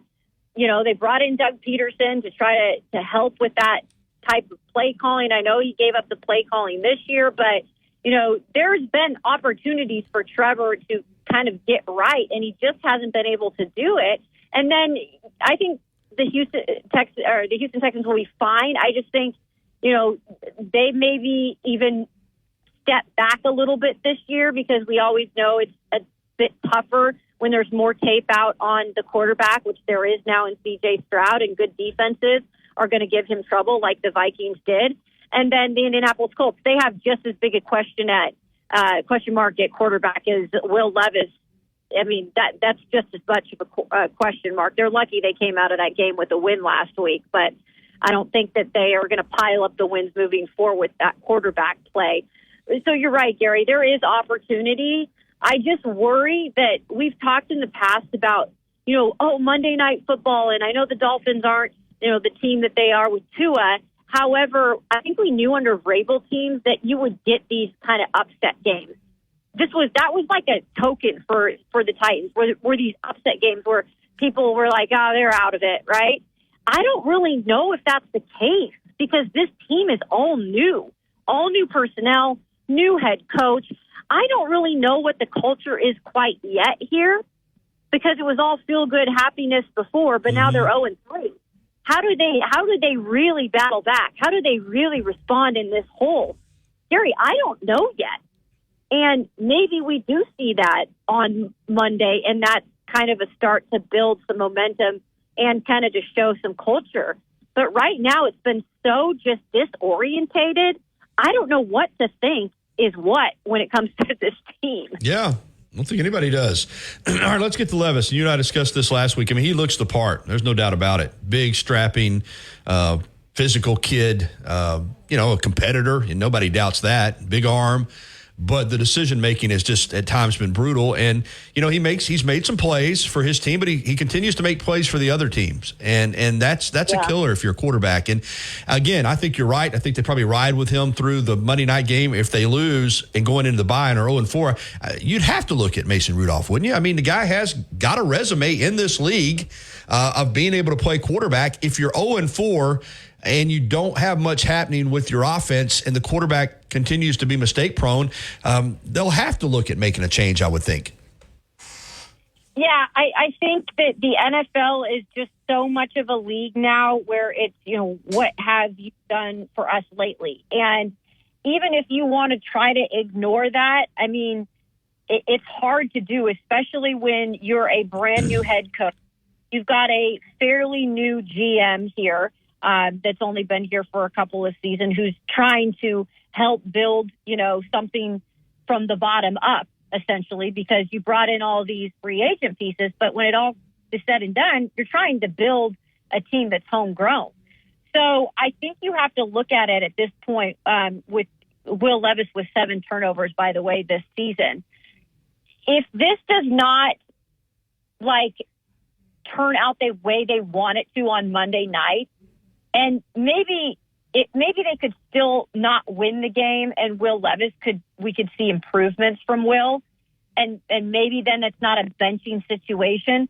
But Gary, I think if you don't see continued progress from Will, and you see another turnover or two, I could see at the break, at the bye week, something having to change, because at some point you're going to lose that locker room. And I'm not saying, they're going to just turn on Will Levis, but at some point, all that matters to these guys and to their well-being is winning. I mean, they want to win games. Essentially, that's how they're going to get their next job if they're just here for a year or so, too. And that's what a lot of this team is kind of built up of guys who have come over from other organizations and filled some spots this year. So I think there's a really good chance that you maybe could see Mason Rudolph coming out of the bye week if it does get bad on Monday Night Football, just to kind of see, can we win with this guy? I know the offensive line needs major work as well, but at least this guy maybe can protect the football a little bit better. And then if you can get your defense playing the way that it was, in those first 2 games, maybe we can start to win some games. Will just can't turn the ball over at this rate. I mean, what he is doing is it's not helping him, but it's not helping the team. No, cost them games. You probably saw this. It was in the Tennessean this morning, but it's not a positive stat at all for coaches and quarterbacks under 25 starting their career together. There are 49 tandems of first-year coaches and quarterbacks age 25 or younger to start the first 3 games of a season since 2000.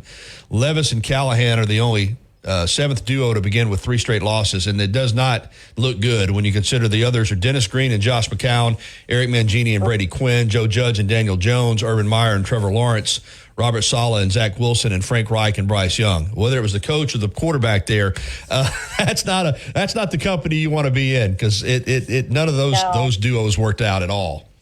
No, I mean that's some tragedy when it comes to those duos. And you're right.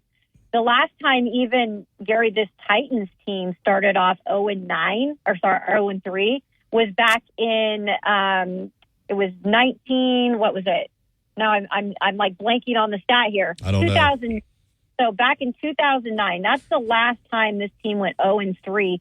That was still when Fisher was here. Jeff Fisher was here. They were able to bounce back that year and rattle off some wins. They finished 8-8, but they still missed the playoffs. Every other time before that the Titans had started 0-3 all the way back to like the Oilers organization and back in 1973 or so. Every time they started 0-3, they've never made the playoffs.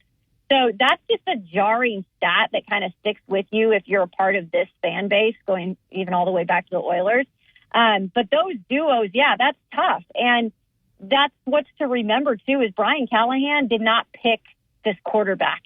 And I think that's another thing that has you questioning how maybe quickly they do move on from him if they don't see enough out of him, because it isn't Callahan's guy. And this is a guy that came in Rand Carthon was here, but it was the Mike Vrabel era. And so, you know, the coach is going to get the benefit of the doubt in this situation, I think. So it'll be interesting to see, you know, what happens moving forward if they end up having to pick a quarterback or doing something else. It's just, I think these next few games are really going to be crucial for Will Levis in terms of his future here as a Tennessee Titan. Yeah. Boy, how I know you're still getting to know him, and based on our conversations, you were highly impressed with Coach Callahan. But how's he handling this? How have you noticed a change in his demeanor? How's he holding up? Yeah. I mean, like any coach, right? You're going to see a change in demeanor when you come in here and everything is seemingly fine because everything's new and there's positive vibes, and you've added some really good guys in free agency because you spent the most money in free agency. You had a pretty good draft class, I would say. So everything was fine. And, you know, was great with the media. He's been very transparent in all situations. Even now when they've been losing, he's still very transparent. So I respect that, and I give him a lot of credit for being that type of coach. But Gary, I can tell just like in the presser, like after the game on Sunday, just the body language, right? And just the feeling in his the way he was speaking, there's just the energy is not there. And he seems very disappointed, and he came out and said, this is embarrassing for me to have, you know, the type of coaching start that I've had, and put a lot of the blame on himself, obviously. But you can just see he seems a little defeated. And I'm going to also say this, Gary, he seems a little surprised that things haven't gotten off to a better start. And I think that's where the questions really come in. Why is he surprised? Is it more so he's not getting enough out of his players? Is it not, you know, him maybe thinking the play calling was, maybe it's not going as smoothly as he thought with in-game adjustments? Like, there's so many questions with this team. It's hard to put your finger on what the heck, you know, it is, because there's so many question marks. Going to be interesting. Nothing helps you in the NFL like a win. And the Titans are sitting at 0-4 after the Monday night game. I would think that we're going to see a quarterback change. But if they go get a win, you know how it is, Kayla. A win, nothing helps you in the NFL like a win. And the Titans need one desperately. Hey, fill everybody in on where they can find you. Yeah, you can check me out on X, Twitter. It is at Kayla Anderson TV. You can also check out our show on podcast. It's Ramon, Kayla, and Will, wherever you get your podcast. You can go check it out. We talk everything from Titans to college football. Yeah, one other quick note. I guess it didn't help Titans fans' feelings either that Derrick Henry ran wild over the Cowboys. Oh, that was like, when I said it yesterday, I hosted yesterday, and I said, when it rains on this Titans fan base, it pours. It downpours. I mean, they couldn't have asked for anything worse over the weekend with their former backup coming up and winning, to their former running back, the face of their franchise, just going off against the Cowboys and making them look foolish and adding in that stiff arm that we all love Derrick Henry for. Man, that must have been crushing. I felt bad for that. Hey, it's good for your good for talk radio though in Nashville, that's for sure. Hey, thank you, Kayla. Thanks, Gary. Appreciate y'all. All right, 10:36 here on the Gary Harris Show. And when we come back, we are going to get into some of this Kirby Smart audio. We got all the audio from Alabama, but you've probably heard that. But Kirby, I really... America. We are endowed by our Creator with certain unalienable rights, life, liberty, and the pursuit of happiness. By honoring your sacred vocation of education, you impact your family, your friends, and your community. At Grand Canyon University, our online bachelor's, master's, and doctoral education degree programs allow you to balance online coursework with observational and hands-on experience in the field. Find your purpose at GCU. Private, Christian, affordable. Visit gcu.edu. These changes within just a couple of days. Text support to 511-511. These statements have not been evaluated by the FDA. This product is not intended to diagnose, treat, cure, or prevent any disease. Tax fees may apply.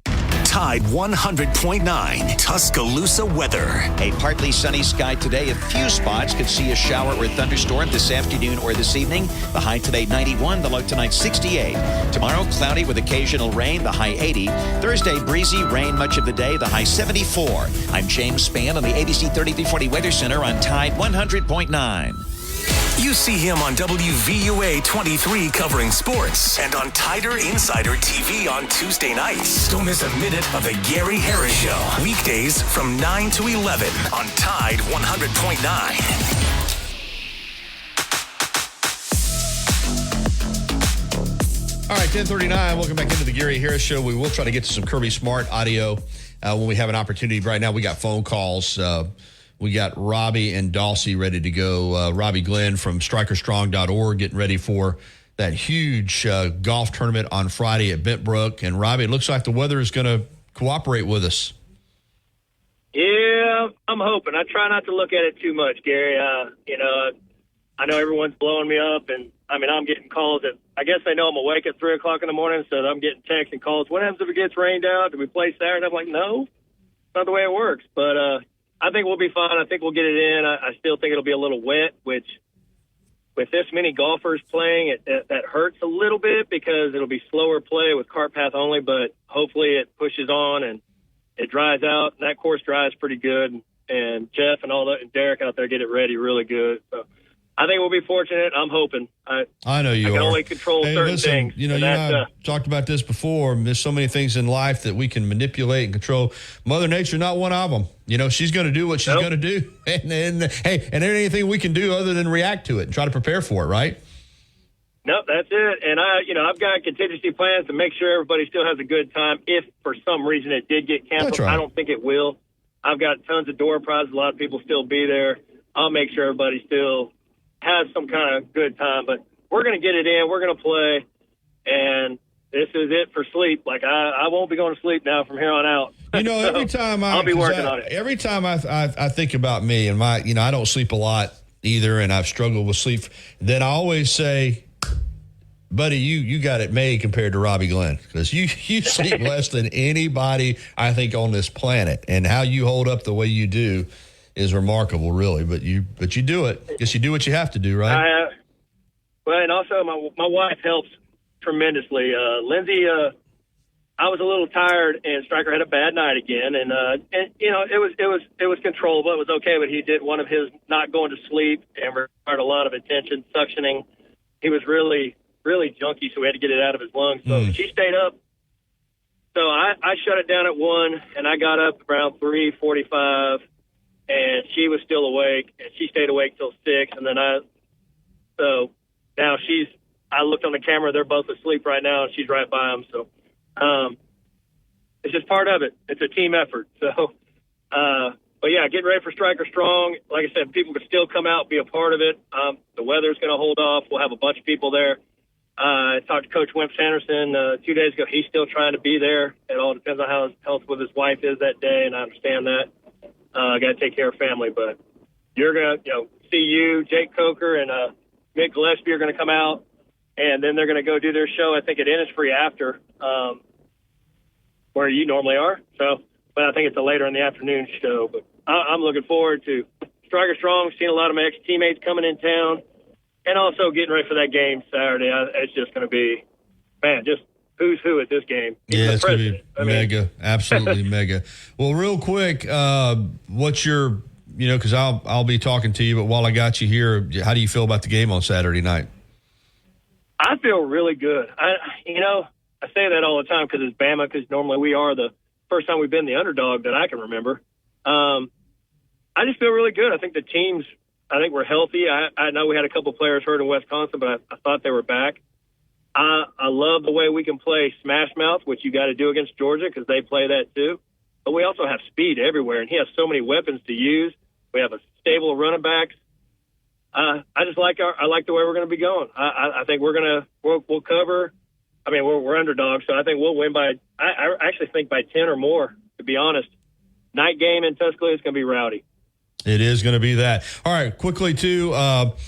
What about people that still want to, golf tournament aside, people want to support strikerstrong.org or get involved in some way because, the awareness and the fundraising for young people that are struggling with different situations continues after the golf tournament. How can people get involved?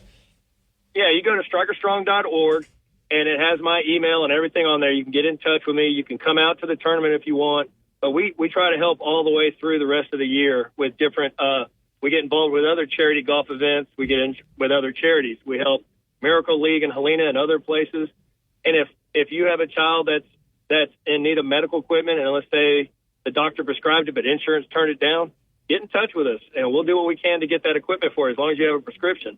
And that's what we started this for. We know how it's tough with a lot of parents. We try to help single moms and dads that are taking care of them and have to work, help them with nurses. Whether they can just take a shower or take a nap, have a nurse come in. Little things like that are very important. We're not as big as some of the other charities, but we will find a way to help best we can. All you got to do is reach out to us, and we do it. We'll be available all through the year, and we'll do it every year. And that's my goal. If I never want to lose my son, but when Striker does pass, we know it's coming. I plan on still doing it, and that's my goal, is to always help kids that are in need and that no one has to suffer. Well, it's a phenomenal organization, and like you said, the things that people that aren't dealing with a situation like this take for granted, you can't take for granted. And as you said, people that are helping, just something as simple as being able to step away, like you said, for an hour to take a shower or get something to eat. There's always help needed. So appreciate you, Robbie. Yep. Thank you, Gary. All right, let's get to Dawsey here before we close out the segment. Good morning, Dawsey. Hey, Gary, just bear with me. I love Sirius Radio, but the national people have already have us get beat. But I just want to vent a little bit, as I usually do when I call you. The thing that bothers me, Gary, is that the national media and a lot of the Georgia people act like they've had the superior program over the last 10 years. It's amazing. We've owned them, pal. You go back to 1990 when they had Garrison Hurst. We shut them out in Tuscaloosa. We beat them in 94. We were getting drummed at halftime, but we beat them in 94. We went to Athens in 95, and you can correct me if I'm wrong. That team had Hines Ward and Champ Bailey on it, and we wore them out. And, people talking about us not being an underdog. We were an underdog at 15, went over there and whipped them. For some reason, this game makes me think a lot about the 94 game that Michael Proctor kicked. I've actually talked to some guys that were on the field during that game, that the friends of mine that I went to school with. And by no means, and I'm a football expert, but so far this season, my gut and my instincts have been pretty spot on. I could have taken a lot of people's lunch money over NC State. I don't know why people continue to think NC State's a relevant, legit team. They're a fraud. But anyway, I feel like we're going to find a way to win a close game. And I'm going to tell you, I'm going to give you two predictions, and you can laugh or blow them off or whatever. One, I think we're going to be trailing at halftime. I don't think we can get behind big, but I think we're going to be down at halftime. And I'm going to tell you a player of the game that a lot of people aren't thinking about right now. I'm going to tell you why I think it's important. I think James Burnett. I think we've got to try to pin them deep on when they get their drive started. I'm talking about inside the 10, inside the 15. Make them go on long drives. Make them have to earn it if they're going to score. You know, and I don't know that they can do that. And third, I think this game will come down to a turnover. I think both teams are going to turn it over once, but the team that's minus in the turnovers is going to lose the game.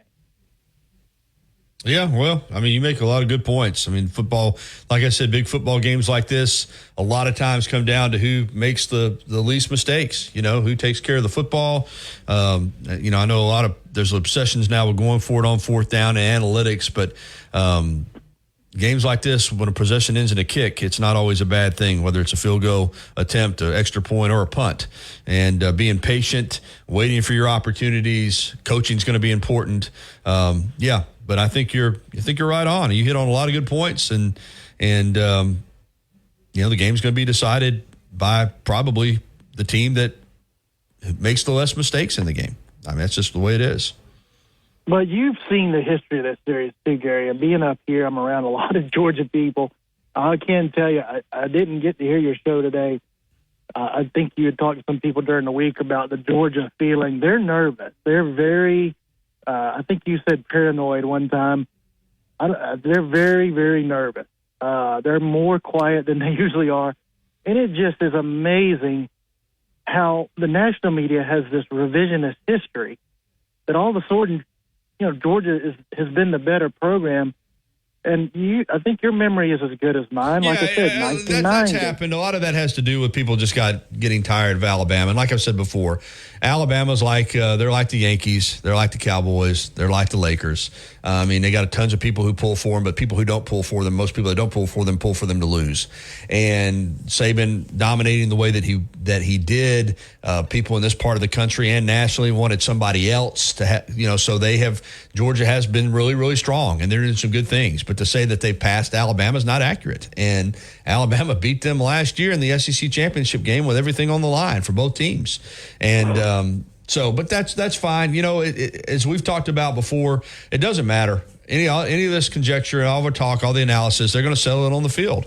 And if Alabama wins again on Saturday night over Georgia, they'll you know, people that have doubled down continually, like a Tim Brando, that keeps just picking Alabama to lose and default, they'll find another way to spin it. And, you know, all of a sudden, Georgia, you know, it'll be Georgia wasn't that good. We saw the warning signs in the Kentucky game, and wait till Alabama goes to Tennessee. They're always going to move the goalpost when Alabama is concerned, because a lot of people don't want to see Alabama continue to dominate the SEC in college football. So when it goes against their narrative, they'll figure out another way to spin it. That's just the way it is. Like I said, if Alabama wins Saturday night, you're going to hear, well, that was at home. You know, the chinks were in the armor. We knew Georgia wasn't as strong as they've been in the past, although nobody said that back during the summer.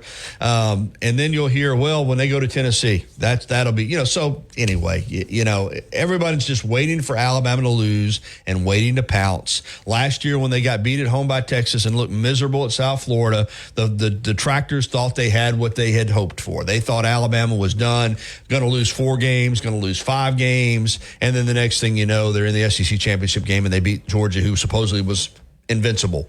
And so, but these people won't go away. They're waiting. They're waiting to one day be right. And if it does happen, then they're going to come out and take a victory lap like they haven't been wrong for 100 years. Hey, I got to hit the break, Doss. Good to hear from you, man. All right, Gary. Thank you. Great call from Dossie. All right, we'll take a timeout, and we're going to come back with Philip to close out the show. And we probably will not be able to get to Kirby Smart audio today, but we're going to hang on to that because I want you to hear what he had to say. All right, we'll take our final timeout and come back and take a call. Is that Philip online? All right, we'll come back with Philip, who I guess is calling to respond to Bryce, who's been riding him relentlessly. We'll be back after this. Weekday mornings at 6 a.m., The Martin Houston Show.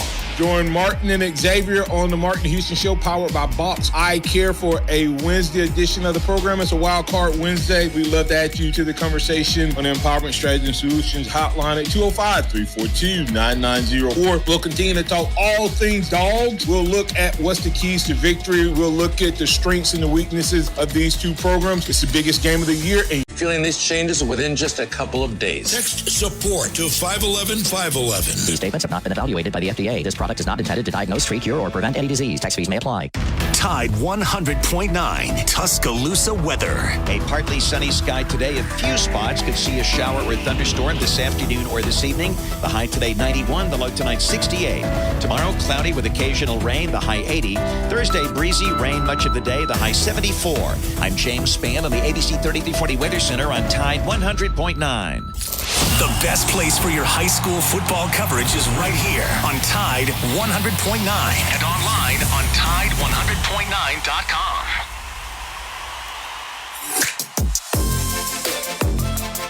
All right, 10:54. Welcome back into the Gary Harris Show. We're going to jump back out on the Pinnacle Park at North River Hotline, and Philip is ready to go. What's going on, Philip? It's like Bryce has been getting on to me. Man, he's been riding you. He's been wearing you out about saying Auburn was going to be good. Well, you know what? I love it. I love it.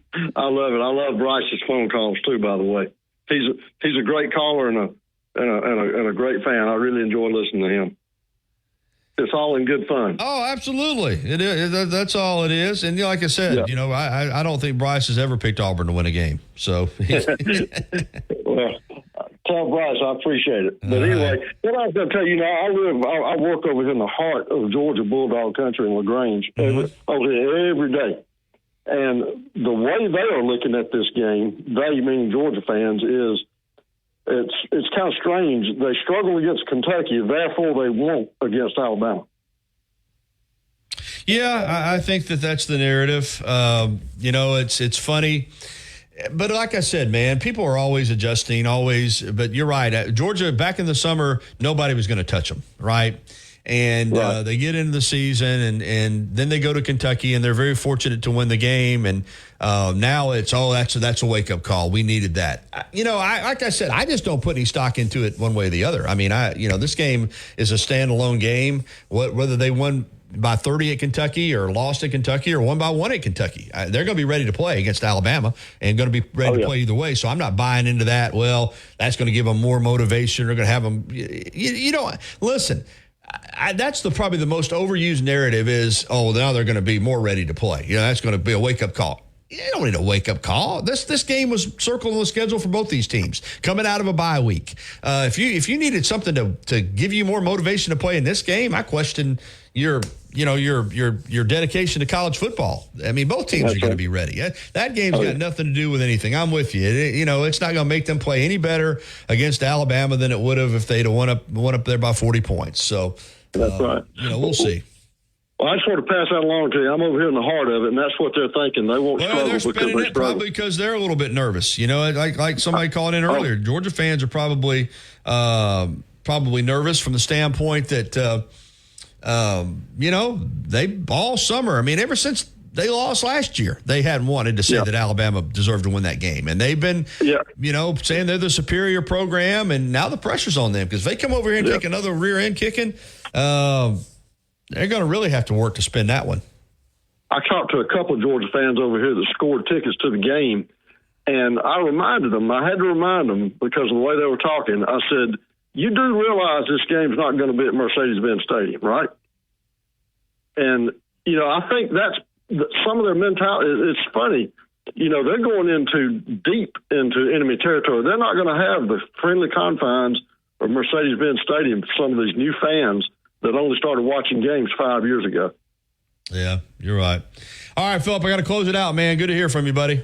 Appreciate it. All right, it is 10:58. That's going to wrap it up for the Gary Harris Show. Back tomorrow morning at 9 a.m. with the Wednesday Hump Day edition. T-Town Sports Daily is coming up next, and then great sports talk throughout the day here on Tide 100.9 FM and 1230 a.m. WTBC. Catch me on, I know we're still not on a lot of the providers. We are working hard to get our transmission line fixed at WVUA 23, but it is a major repair.